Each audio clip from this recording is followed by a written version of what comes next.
আসসালামু দর্শক, দেখুন চার্জারটা আমি আবারও দেখাচ্ছি যে ভোল্টেজ বেশি হলে ব্যাকার কিভাবে পড়ে যাবে অটোমেটিক। দেখেন একবারে 30-এ দেওয়া, ভোল্টেজ অফার হয়ে গেছে। দেখেন ব্যাকার অটোমেটিক পড়ে গেছে, চার্জার বন্ধ হয়ে গেছে।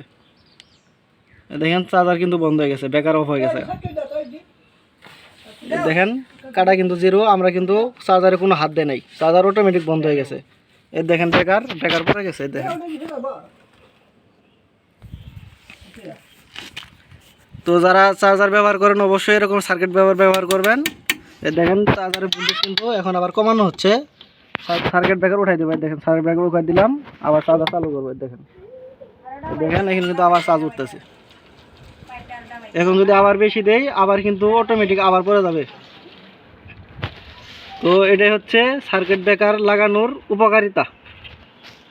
দেখেন ভোল্টেজ ওভার করে দেবো আবার, দেখেন ভোল্টেজ কিন্তু ওভার করে দিতেছি। দেখেন 30 পার করে দেবো আমরা। দেখেন চার্জার কিন্তু অন্যরকম শব্দ হইতেছে, হাই ভোল্টেজ পাইছে।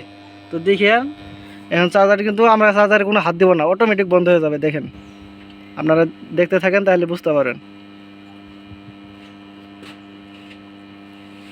এর দেখেন ব্রেকার কিন্তু পড়ে গেছে, চার্জার বন্ধ হয়ে গেছে। দেখেন আমরা আবার ভোল্টেজ এখন ভলিউম কমাবো।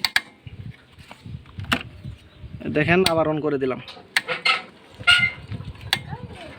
যারা সার্কিট ব্রেকার লাগানোর উপকারিতা না জানেন তারা এই ভিডিওটা দেখলে বুঝতে পারবেন।